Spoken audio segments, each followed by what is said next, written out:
तर नमस्कार मंडळी, आज मी परत तुमच्यासाठी एक नवीन ब्लॉग घेऊन आली आहे. पटकन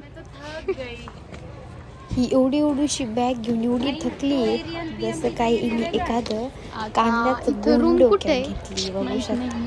आणि आता आम्ही चाललो होतो ब्राईड नेमकी कोणत्या देशाला आहे हे पाहिलं. आणि मग काय, मग म्हटलं चला आता मंगल कार्याला आलोय तर ते पण पाहून घेऊया. आम्हाला मेकअप वाली म्हणा, पार्लर नका म्हणा. आणि या पोरी आम्हाला म्हणत होत्या की तुम्ही पार्लर, पण ते ऐकायला कसं वाटतं पार्लर, त्याच्यामुळे आम्ही त्यांना म्हणत होतो की आम्हाला मेकअप आल्या म्हणा. आणि मग काय, आमच्या मॅडमने घेतली चटपट बॅग खाली आणि मस्तपैकी सेटअप लावलं होतं. मग मागणं हेअरस्टाईलचं काम सुरू होतं आणि पूर्ण मॅडमचं काम सुरू होतं. मेकअप वगैरे सगळं झाल्यानंतर मग आम्ही निघलो होतो शूट करायला. मी विचार करत असताना ते आता मेकअपवाले आहेत, मग ह्या शूट पण का करत आहात. पण आता मग स्वतःच्या स्टोरी मग जी आय डी असते त्याच्यावरती टाकावं लागतं पोस्ट वगैरे, स्टोरी वगैरे, त्याच्यामुळे आम्ही शूट वगैरे पण करत असतो. ते लाईट वगैरे काय आमची नाही आहे, आम्ही ती कॅमेरामॅनची घेतली होती. लाईट आम्हाला पण घ्यायची आहे. तर मग मस्तपैकी आमचं काम सुरू होतं. एक जणीने लाईट धरायची, एक जणीने कॅमेरा हातात धरायचा आणि तिला वेगवेगळ्या पोज वगैरे सांगायचं.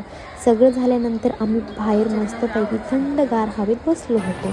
मग काय, थंडी वाजत होती जास्त, त्याच्यामुळे आम्ही आतमध्ये आलो. आमच्या मॅडमला खरं सांगू ना, लहान लेकरं खूप आवडतं, त्याच्यासोबत त्या गप्पा मारत होत्या. त्याच्यानंतर सकाळी आम्ही निघलो होतो नवरीचा मेकअप करायला, म्हणजे त्याच नवरीचं बरं का. मग काय, सगळं सेटअप वगैरे झालं होतं.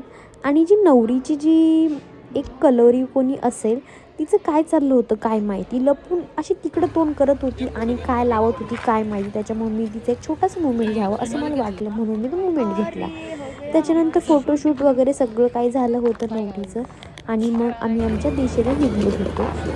जेवण वगैरे काय आम्ही केलं नव्हतं, कारण की आम्हाला परत नंतर यायचं होतं सप्तपदीचं जे लूक आहे ते करायला. जास्त वेळ थांबलो नाही मी. प्रँक केलंय ना आम्ही हिच्या मोबाईलवरून. मी मेली आहे अशी एक स्टोरी टाकली आणि तुम्ही पाहू शकता एवढे मोठे कमेंट्स आलेत ना, खूप साऱ्या. मला दाखवते काय काय रिएक्ट आली तो.